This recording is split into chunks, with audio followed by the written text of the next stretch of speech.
Therefore whosoever heareth these things of mine and doeth them, I will liken him unto a wise man which built his house upon a rock. And the rains descended, and the floods came, and the winds blew and beat upon the house. And it fell not, for it was founded upon a rock. And every one that heareth these sayings of mine and doeth them not shall be likened unto a foolish man which built his house upon the sands. And the rains descended, and the floods came, and the winds blew and beat upon the house, and fell, and great was the fall of it.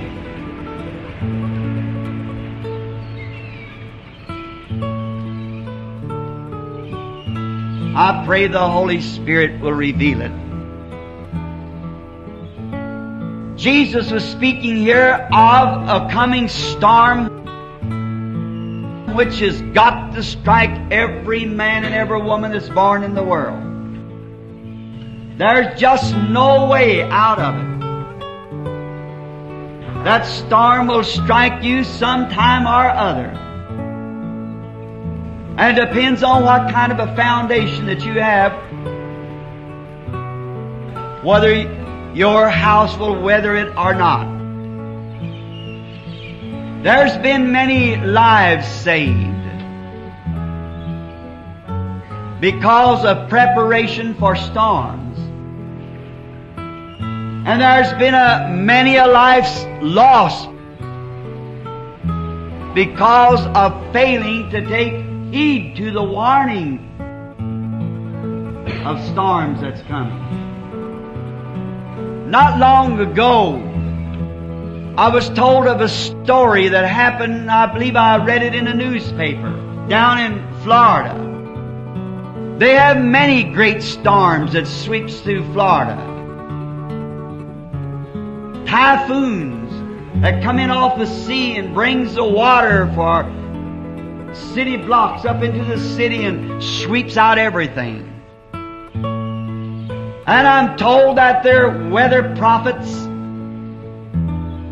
are always on the lookout for such storms, and some way through the elements that they can contact the changing of the weather and the atmosphere, that which way this weather is gathering, that'll bring forth one of those storms.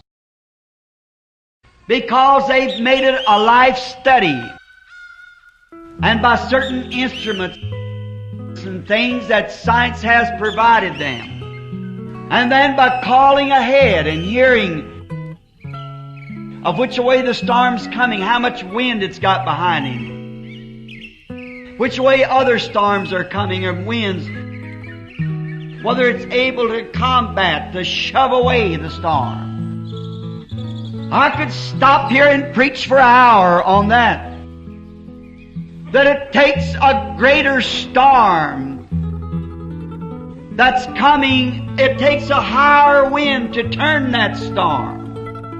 So is it today. And we all know that we've got an oncoming storm.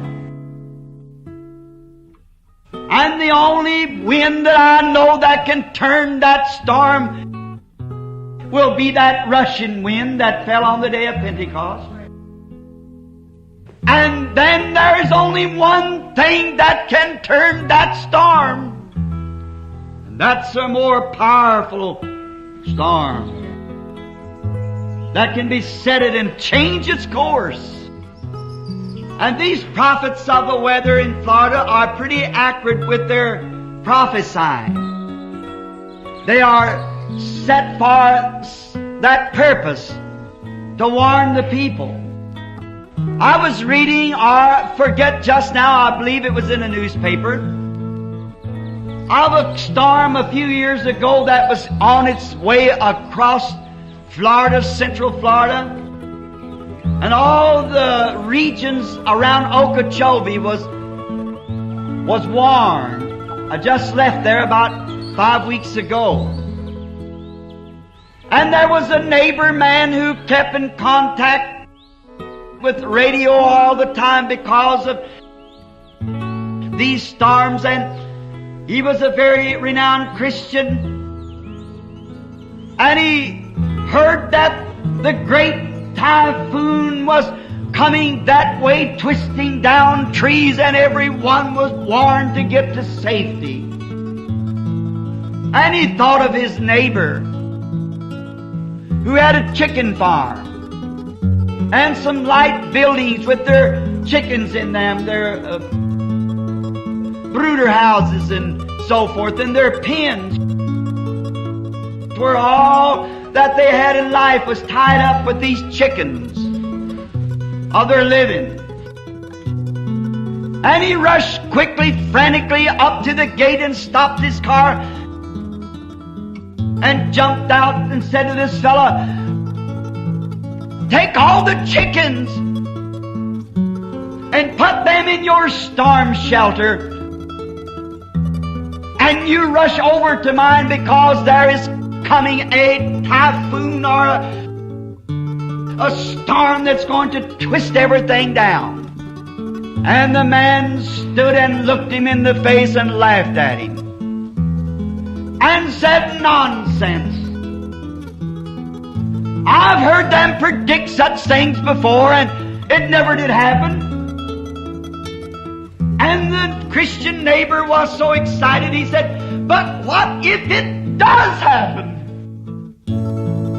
We hear remarks like that along the line. I've heard of this going to happen, that's going to happen. But it is going to happen one of these days. And it behooves us to listen to every warning.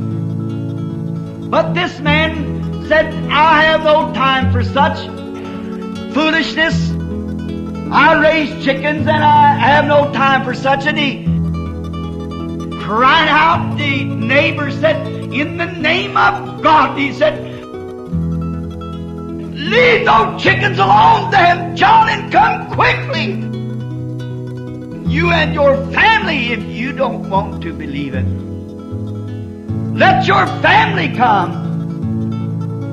And he said, "I will not have my children to be excited over a few radio warnings. My children, I have decided, will live as I live. And my wife will listen to me because I am the breadwinner of this home. And she must listen to me. I'm boss here. And I will not have my children all excited or tore up about some nonsense." And the neighbor was turned, and he went to his home, into his shelter, and all of a sudden,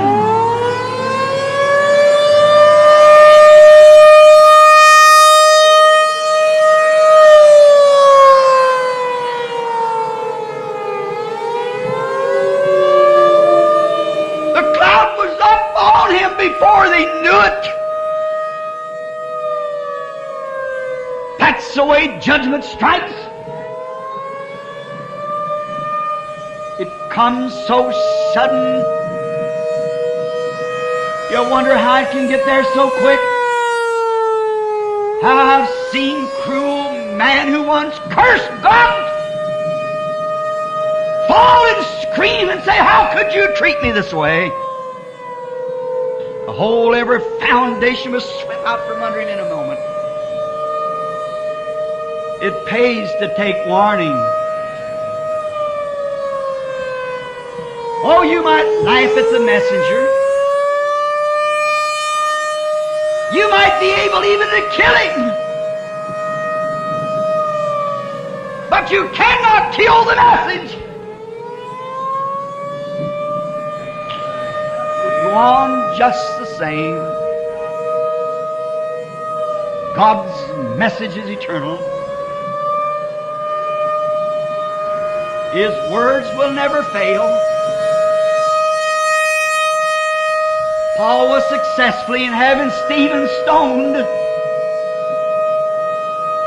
But all through his life until he surrendered to Christ was he never able to get away from that message. I see heavens open and Jesus standing at the right hand of God. Something got a hold of him. It wasn't the messenger, it was the message he had.